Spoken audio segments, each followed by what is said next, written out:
yembatha ingubo yakho ungilandele.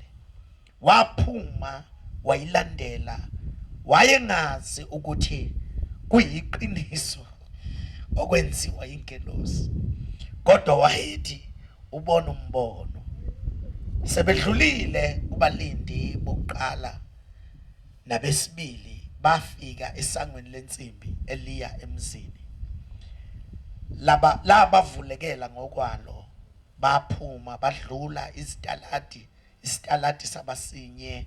Ingelosi yayisemshiya masinyane.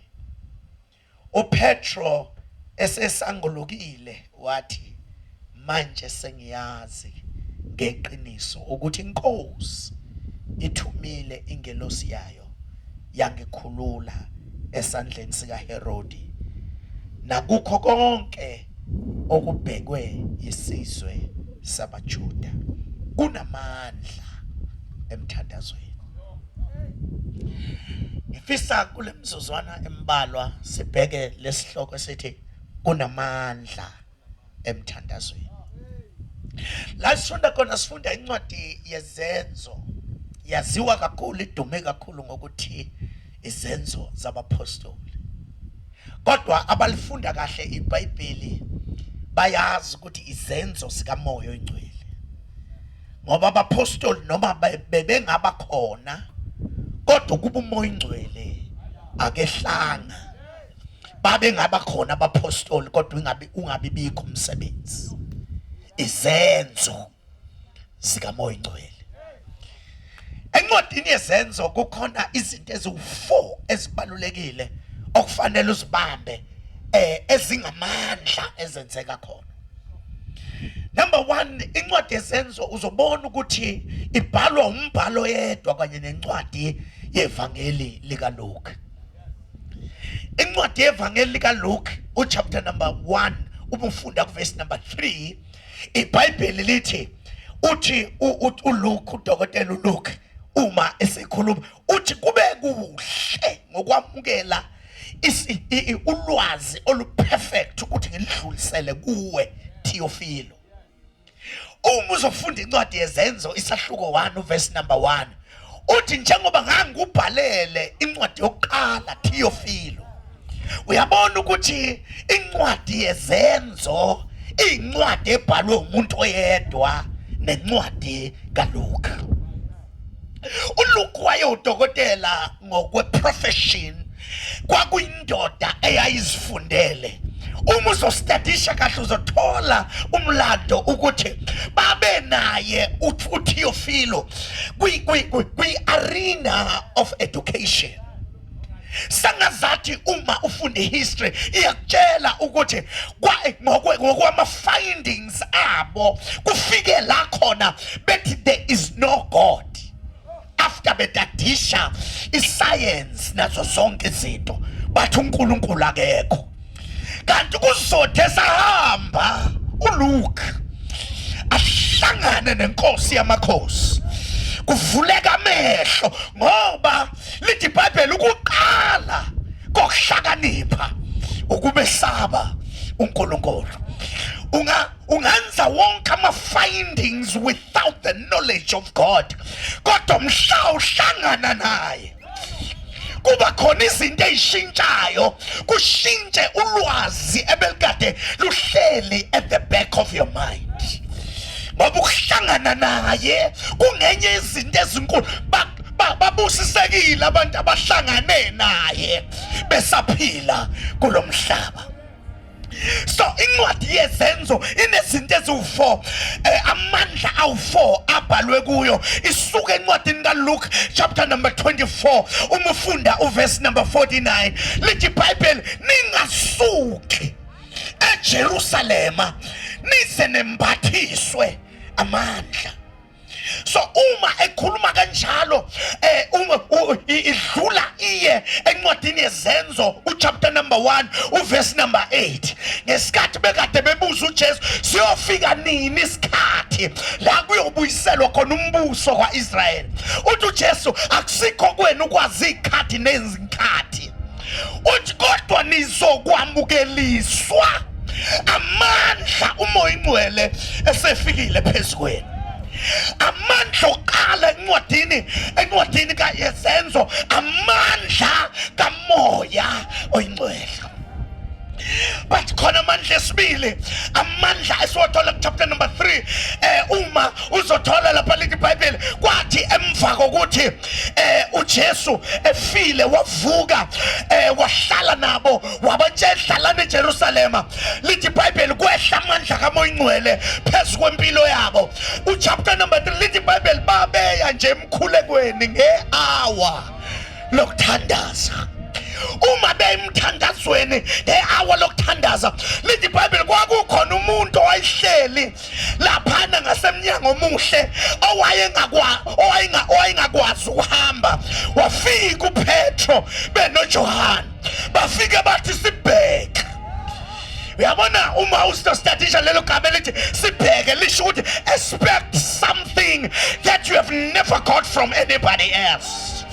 Namhlanje nakufika olunye uhlobo lwabantu oluthi awushintshe expectation. Expect something great, something new.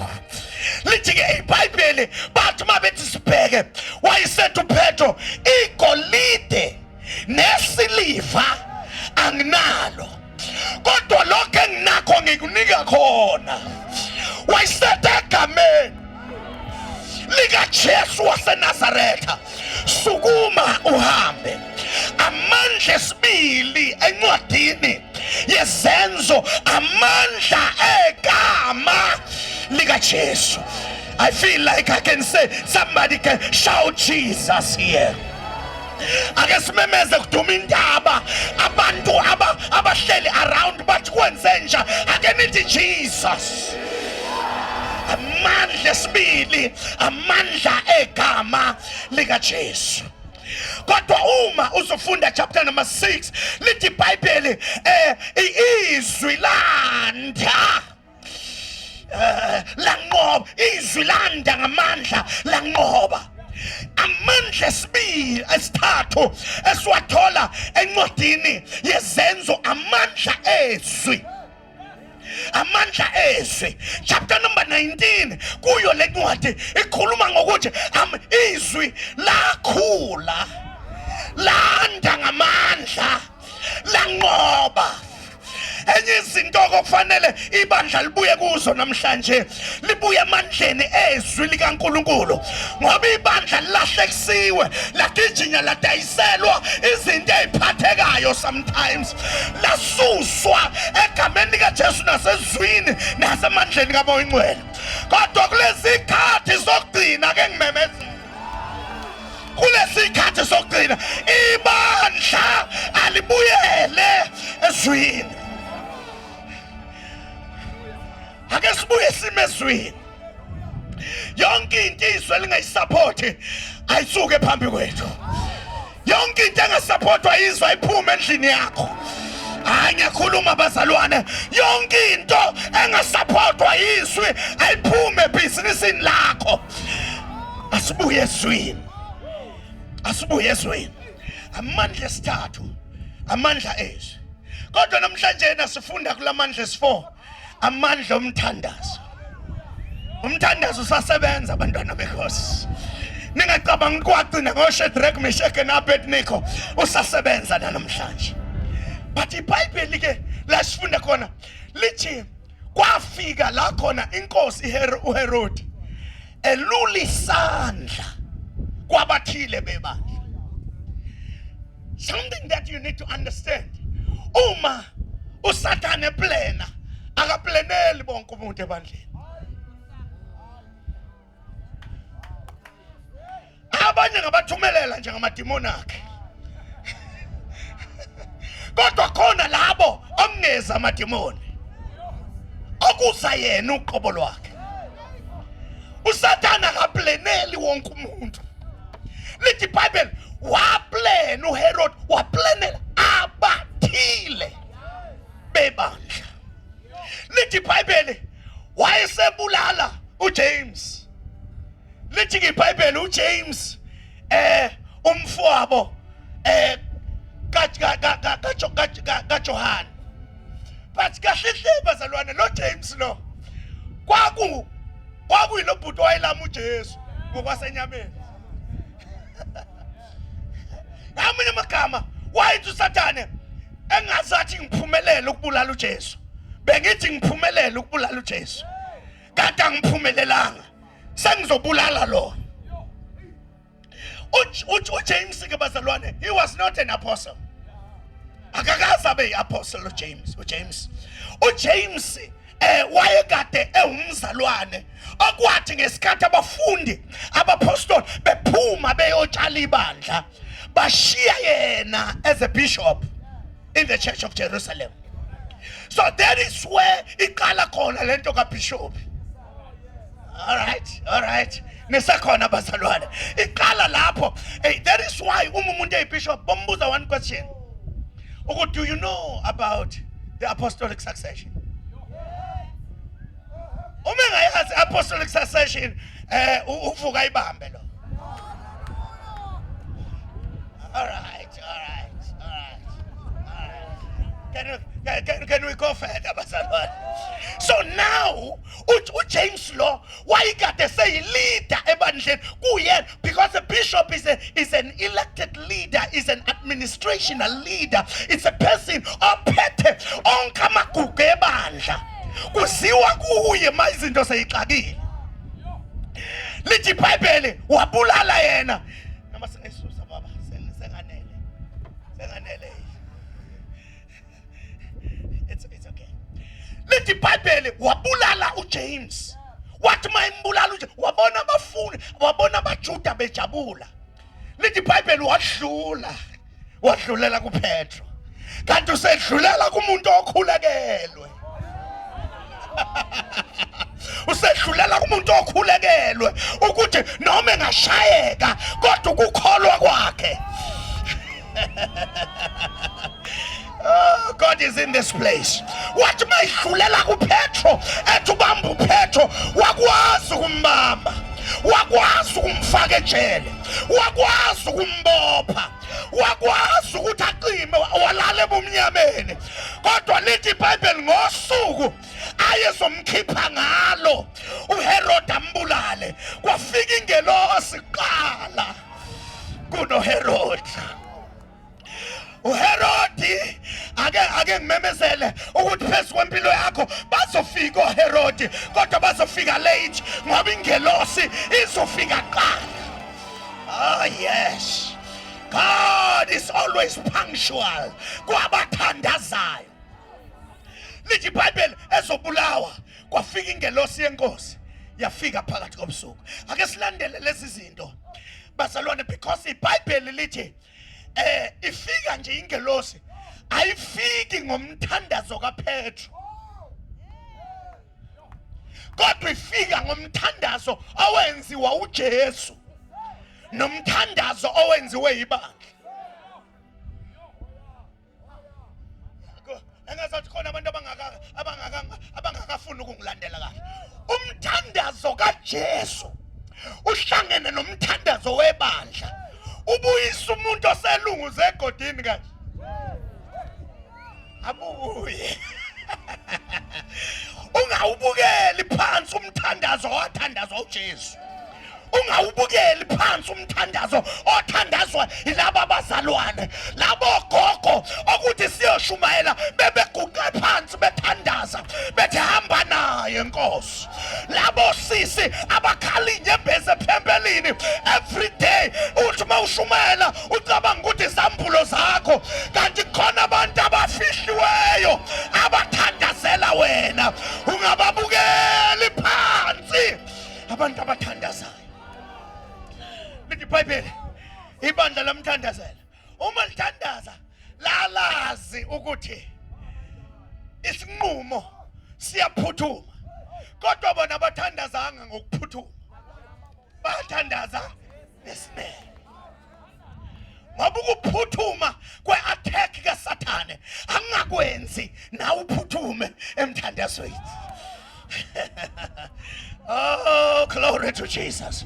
Kufuneka noma ngabe kuthiwa izinto ziyaphuthuma eSouth Africa, sengazathi kumnyama kodwa ibandla lizole. ibandla lithule lihlale emadolweni lithi ngeke sigijime njengoba izwe ligijima kodwa thina sizothandaza ngesiripakashataba sizothandaza nesineke. Lithi iBhayibheli ibandla lathandaza nesineke. But nazi izinto eziwu-3 noma eziwu-4 ezenzeka ngomthandazo webandla. Number 1, ingelosi yenkosi yafika. Ngoba yena uyabezwa abathandazayo.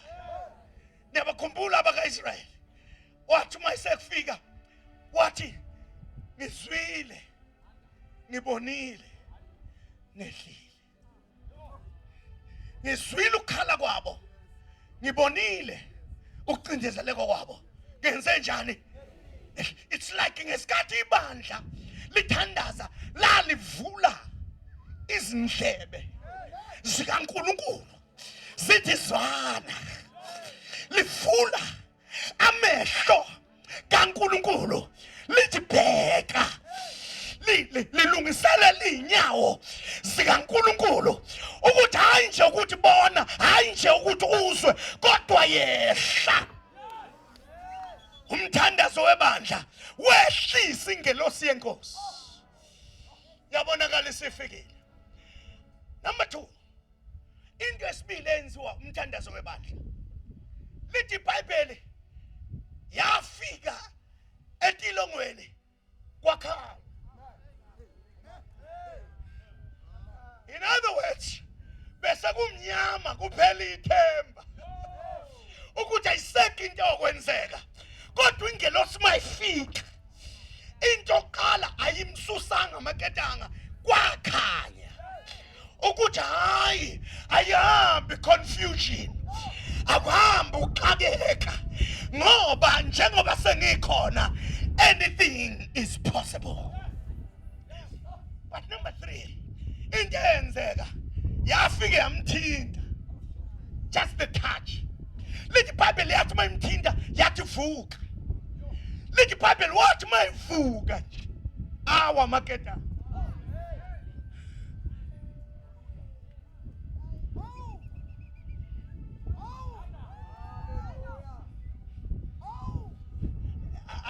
Angazi ke namhlanje na, this is the sound, this is the noise engenze ngaze ngaselwa because I was hearing this noise.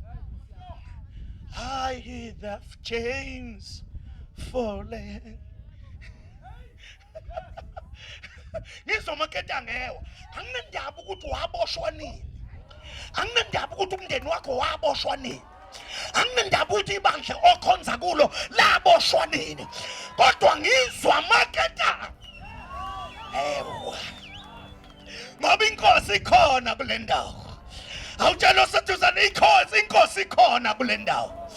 Lakandeke shataba. Inkosi ikhona kule ndawo. Ongenzeki kuyenzeka. La khona ubumnyama buyabaleka. Iminyango ivaliwe, inkosi yangena. Iyafinyelela la kuboshwe khona abantu. Inkosi yafika. Kwase kuyakhanya. Awa maketanga. Athi mayewa maketanga. Lithi iBhayibheli wayesethi ngilandele. Follow me. Follow me. Ngesikhathi elandela lengelosi yenkosi kukhona izinto ezenziwa ukulandela. Ezenziwa ukulandela. Number 1, badlula kuma security engababo.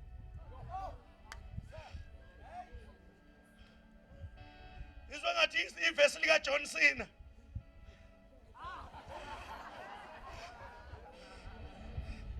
John Cena 3:16. Answer me. Umulandela inkosi yamakhosi. Kukhona izinto ozodlula kuzo. Ungazi udlule kanjani. Uthi masuhlabelela uthi ngidlule kanjani. Kuvaliwe, kumnyama singaboni. Ngoba mawulandela yena kukhona ozodlula khona ungabonakali. Namhlanje there is an anointing that will change the visible man to be an invisible man. Khona izinto ozodlula kuzo. Amadimoni angazi udlule kanjani, uSathane angazi udlule kanjani, inhlupheko zakho ingazi zizokukhomba ungaphesheya. Sithi nanguya ufike kanjani lapha? Ufike kanjani lapha? Ngoba besithi simvimbela. Ngoba besithi simvimbela. But this is something lithi iBhayibheli akugcinanga ngokuthi angabonwa ngama security. Lithi izwi lenkosi bafika nasemnyangweni wensimbi nawo vele yazi kudala kade uthandazela ama open doors Lord, open doors. Kodwa iminyango ayivulekeli wena, ivulekela lo omlandelayo. Basona izimo azihloniphi wena, kodwa izimo ihlonipha lo omlandelayo.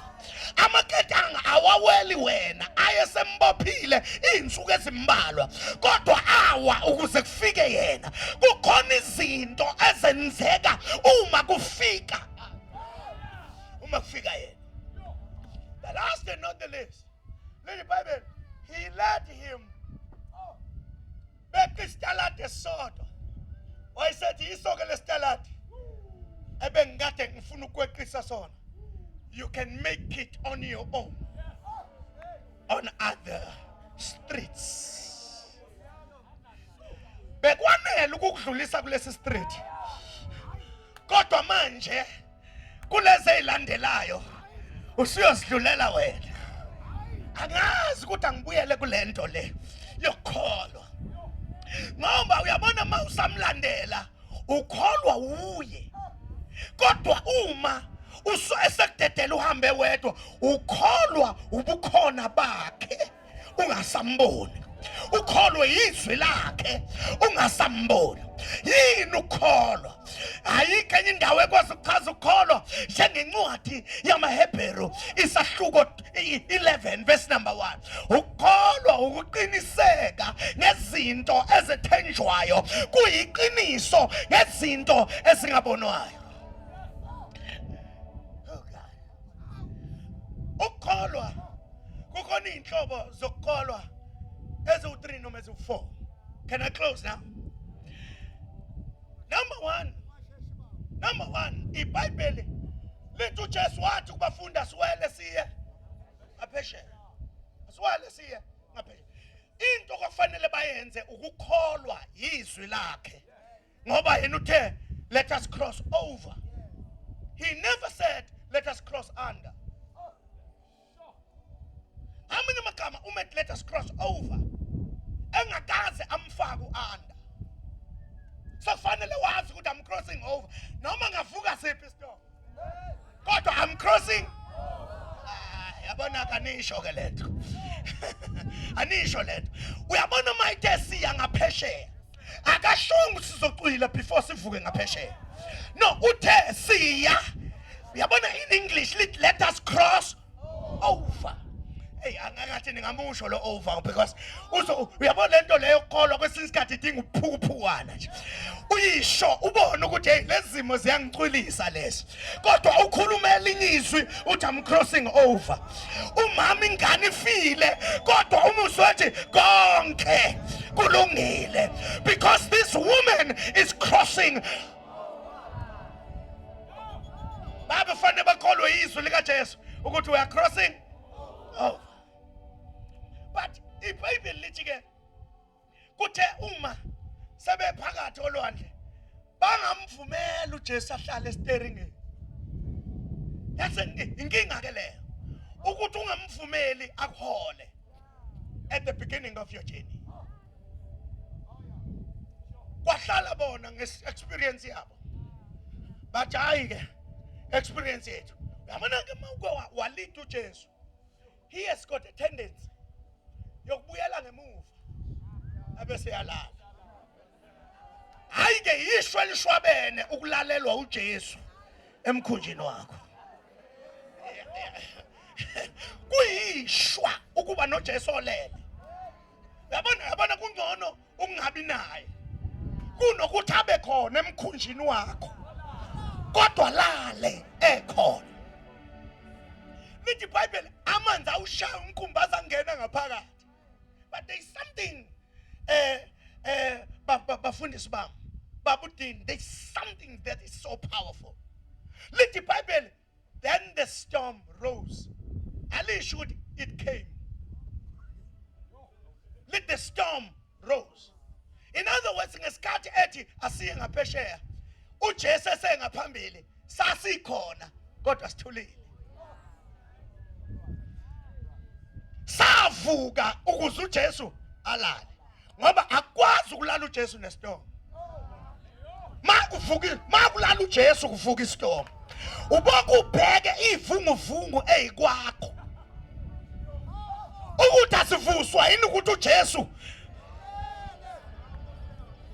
ayakwazi ukuma kokubili.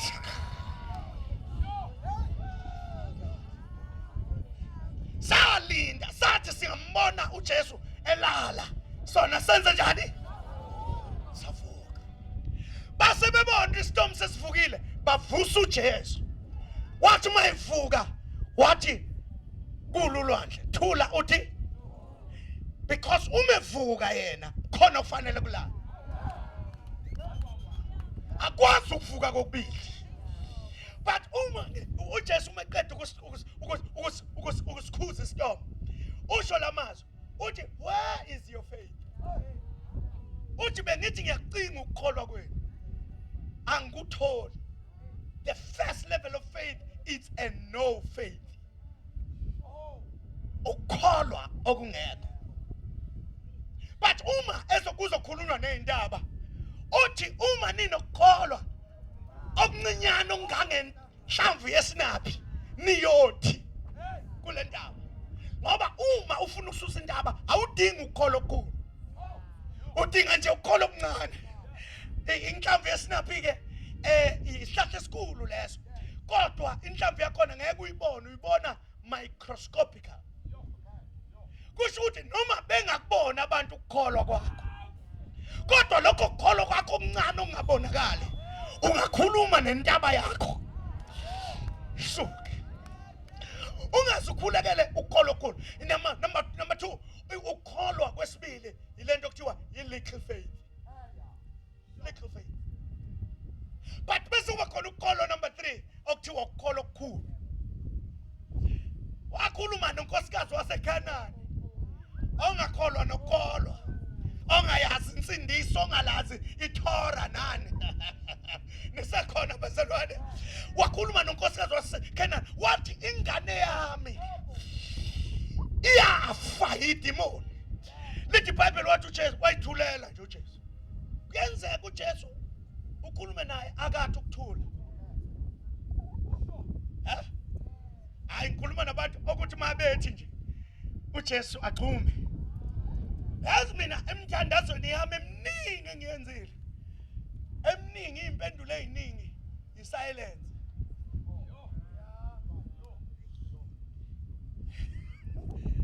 No. Abona ke manje anisekho ke kimi. Anisekho kimi. Ukuthula kukaJesu it does not mean amandla okukusiza wekho.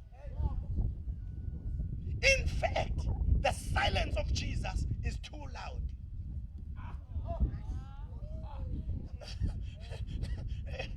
I'm pushing this to many of you. Ngoba niyamangala ukuthi yini indaba senithandaze kangaka kodwa anizwa impendulo. Ubokwazi noma ethule kodwa impendulo yona. The silence of Jesus is too loud. Lithi iBhayibheli wathula lo mama waphikelela kwasukuma abafundi bathe lo mama ubanga umsindo. Sicela uxoshe luthulise lo mama, uxoshe lo mama ubanga umsindo futhi ungezizwe inja le. uJesu wavula umlomo enga-address inkinga yomama, wavula umlomo e-addressa yena ngoba lo mama akathuli. Wayi-addressa wathi uJesu kodwa ngizokwenza njani ngoba isinkwa sabantwana lese ngisiphetheyo ngizoyinika kanjani intsha. Wathi ngamusa uJesu addressa yena lo mama uphinde uaddress inkinga kaJesu. Wathi lo mama nezinja zidla imvuthuluka ewa etafuleni lomnini. Uthi ke hayi bengingalwa Jesu ukuba ngitshelwa ngoPetro ukuthi ngiyinja. Bengingalwa kodwa ngoba ngitshelwa uwe ngiyinja, kodwa ngiyinja yakho. Inja yakho Jesu. Inja yakho. Hayi uma bengingakhuluma abafundi ukuthi nginja, hayi benginganqamuka 2 pieces. Kodwa uma kusho wena nezinja zondliwa ngabaniniso. Angindaba ukuthi ufila kanjani, uzizwa ngathi uyinja noma uzizwa ngathi uyimbhongolo noma uzizwa sengathi uyinothing, kodwa nenothing inomnikazi wayo.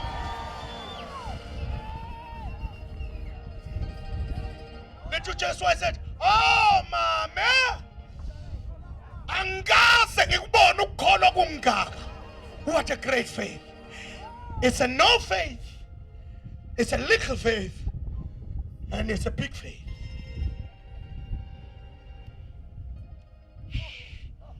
Asivale kanje. Uthi mabeqeda ukuwela i-street sokuqala.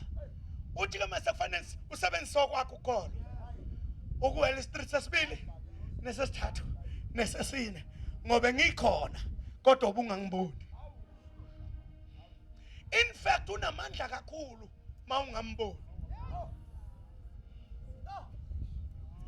Ngifisa sengathi bengaka ngithi ukugxila kuleyo ndawo ngoba mhlawumbe uaddressa inkinga eyodwa oza nayo, kodwa mawungamboni uaddressa zonke nalezi wena ongazazi. Addressa ngisho izayo. Awuthi kukhona abanye engizwayo kuba nenkinga abazothi bebheke ekhaya zibe zisa, kodwa your faith fanele wazi ukuthi ngihamba naye noma singeza come what may, kodwa ngihamba naye. The knowledge that he is with you is too much. The last and not the least, the Bible wafika uJesu la kuthandaza khona. Yabo lapho bazona babethandaza ngempela lapha. This church was praying. Wathi uPetro noma esenqonqoda. Senqonqoda. Yahamba yocheka le ntombazana. Yayithanda le ntombazana le. Yahamba yocheka ngoba kufuneka noma abanye betwilile bekumoya kube khona oyedwa nje ozosicheckela eminyango.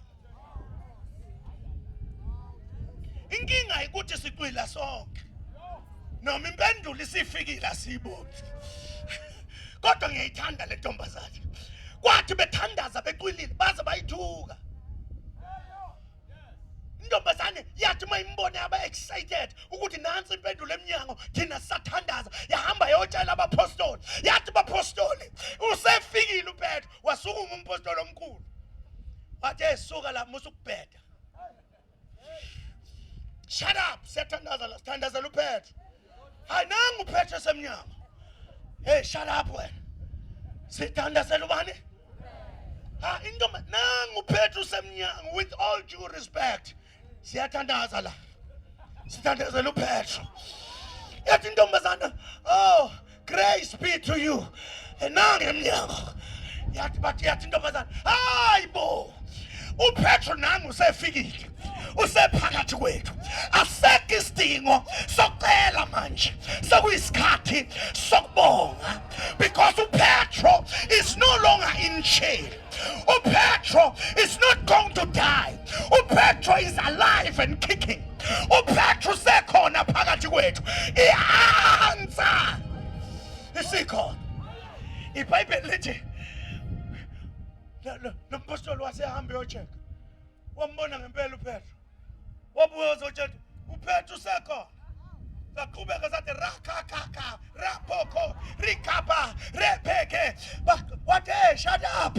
Bazalwane, uPetro usekhona.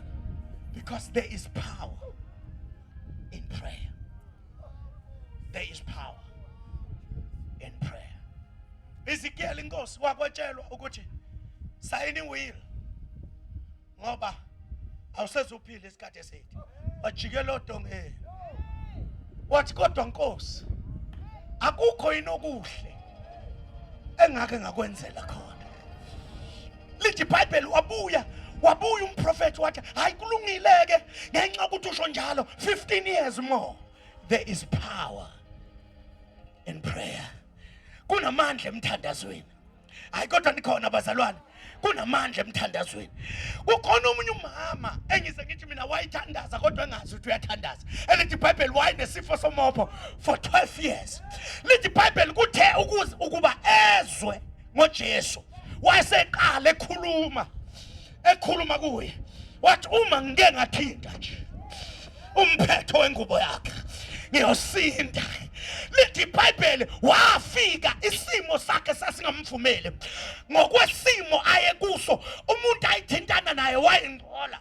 Ngokomthetho wayengafuneki ukuba lapha zonke izinto was against him. Kodwa wathi mayifika wafika wathi sebengangcola abangcolayo.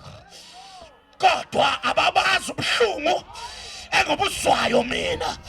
Bathi mabethi ayungcolile wathi ngcolile kodwa ngifuna ukuphila ngoba lo ngcola sengcola isikhathi eside. Angikwazi ukungcola futhi. Not anymore day. Lithi iBhayibheli wathi mayithinta uJesu.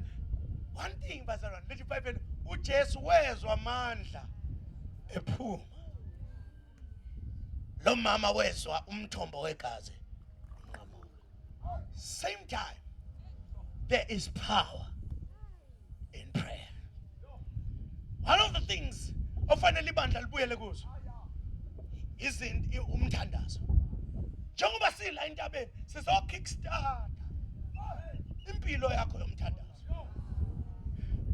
Uyabona akuhlali kuyintaba kodwa wena uphila every day. Ungabothemba ukuthi ngizophila ngamandla entaba.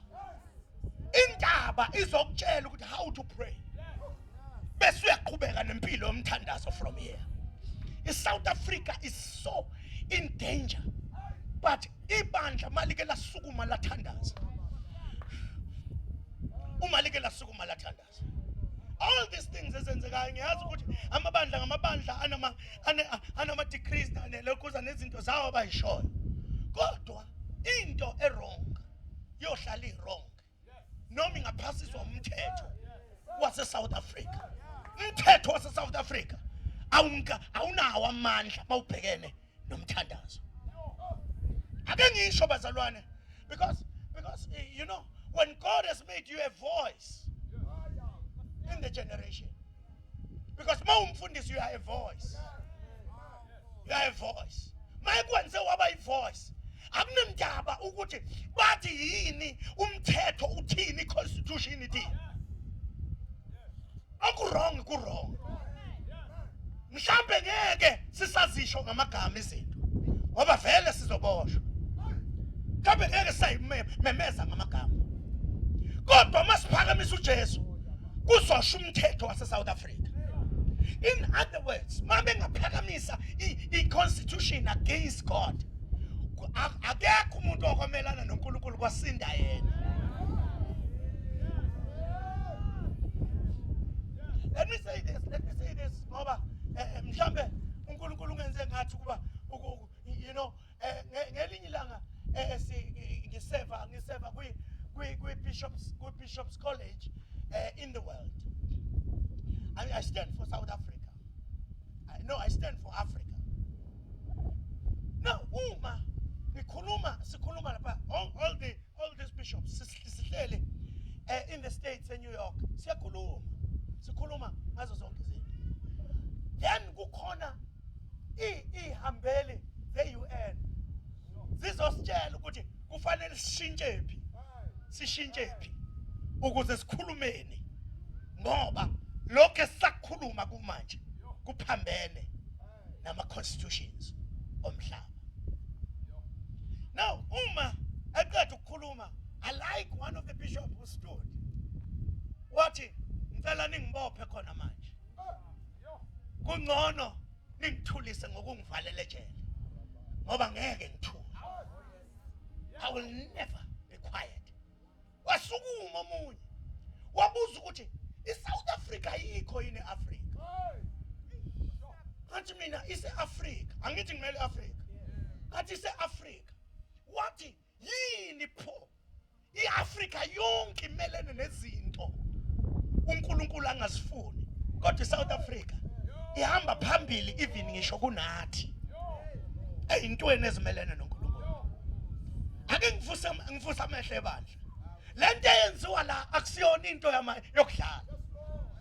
Lento eyenziwa la inyakazisa umkhathi. Lento esizoyenza la izophazamisa ama-plans esithu. Ungayithathi kancane lento yokuthandaza. Rikhamba koshathaba. Sangizwa amandla kaNkulunkulu agcwele kule ndawo. I don't care what the devil is saying. Angazi indaba ezitha amadimoni abusa afuna ukuthatha over kule ndawo yakho. Kodwa njengoba sizobheka phezulu inamandla lento yomthandazo izonqamula umkhathi. Namhlanje na sizobopha onke amandla omkhathi sizowaslowa down. Ngeke akwazi ugijima ngendlela abegijima ngayo. Sonke yonke into kaSathane, iagenda kaSathane izoma ithi nse ilalela ukuthi izulu lithini, ibandla lithini. Ibandla likaJesu. Rise and pray. There is power in prayer. Akusho ukuthi asibe ngabantu abacareless sambe sisho izinto sigijimele ejele sigcine singasakhulumi ngoJesu. But let me tell you, esikhathini esincane sisitholayo lithi iBhayibheli uma ningiphakamisa abangiphakamisayo nami ngiyabaphakamisa. Ake sime ngenyawo namhlanje isihoga sizwe khona abantu abahlangene endabeni emsebe.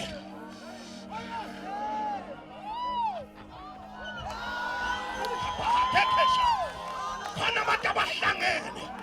The devil cannot be free.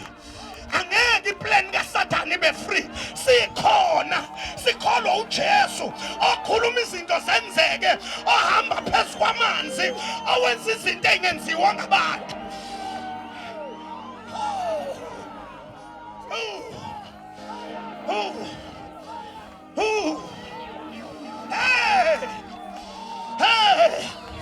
Kunamandla ngisumlilo ugcwele indaba, ngisumlilo ugcwele kule ndawo, ngizwa amandla okuthandaza evuka kwabangcwele. Vula umlomo wakho. It's time. Sakuyisikhathi sokuthi simemeze kanye uSathane azwe kayi-10. Ribakashatakasa egameni likaJesu. Kunamandla emthandazweni, kunamandla egameni likaJesu, kunamandla emthandazweni. Ukaphatheke. Jesus, Jesus, Jesus, Jesus, Jesus. Umbuso wesithu uyawa ngegama likaJesu. Amaketanga ayafula ayawa ngegama likaJesu. Iminyango ekhiwe yensimbi iyafuneka ngegama likaJesu. Come on, lift your voice, lift your voice. Phakamisa izwi lokuthandaza. Phakamisa izwi lokuthandaza. Phakamisa izwi lokuthandaza. Ukhona kule ndawo. Ukhona kule ndawo. Liprakashata kasefe. Ropokoshata. Ribakashata. Alisukume bandla. Limizwa namandla. Hey, hey, hey, hey, hey, hey, hey. Ribakashata ba. Lokoro baboshe. Liprakashata ba. Mokoya pakasete. Rikandele bebesaka. Ribaba shetekesaka. Ribaba setebe. Yes, yes, yes. Amaphupho aqitshwa phansi ayaphuma. Impumelelo eyalahlekayo iyabuya. Amandla, they are coming back. Oh, kabahatekesa. Roboko shataba. Ripaka shataba. Lima handele babosa. Jesus, Jesus, Jesus, Jesus. Jesus, Jesus, Jesus. Jesus, Jesus. Jesus. Jesus. Jesus. Jesus. Jesus. Jesus. Jesus. Jesus. Jesus. Jesus. Jesus.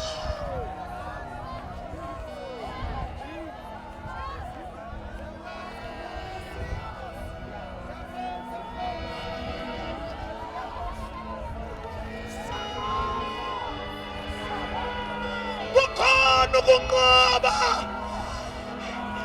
Akhona amandla. Jesus, Jesus, Jesus. Ayawa makeda. Iyavuleka iminyango. Uyadlula kuleso zinto abesikuvalele. Uyadlula. Dlula. Dlula. Egama likaJesu. Egama likaJesu. Come on, take some time, take some time. Ungakhathali, thandaza. Let's take this 10 minutes. Sike simemeze. Ake simise isigodlo sobumnyama. Ake simise ama-plans kaSathane. Ake simise yonke into yobumnyama namhlanje. Biza lelo gama. Igama elinamandla. Igama likaJesu. Siyenzeka izinto. Uyabahatheke satalaba. Labroko satalaba. Jesus, Jesus, Jesus. Jesus, Jesus, Jesus. Jesus, Jesus, Jesus. Jesus, Jesus, Jesus. Egama likaJesu. Amandla kaMoya Ngcwele. Awafika awahlala kuloyana noloyana. Gcwalisa loyana noloyana. Ngamandla amangalisayo. Amandla kaMoya. Hey! Hey! Hey! Jesus!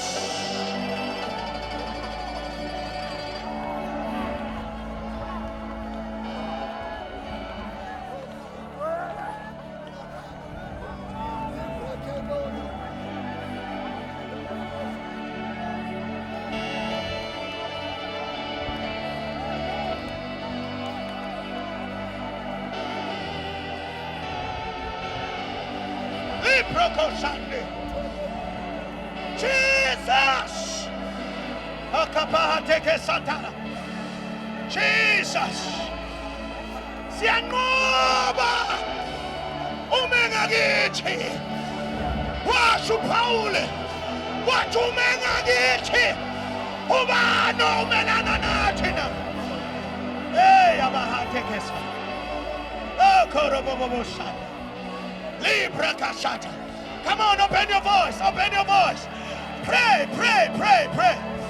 Tandaza ngesineke, tandaza ngesineke. Oh, siyabonga Moya Ngcwele. Siyabonga Moya Ngcwele. Siyabonga Moya Ngcwele. Siyabonga Moya Ngcwele. Siyabonga Moya Ngcwele.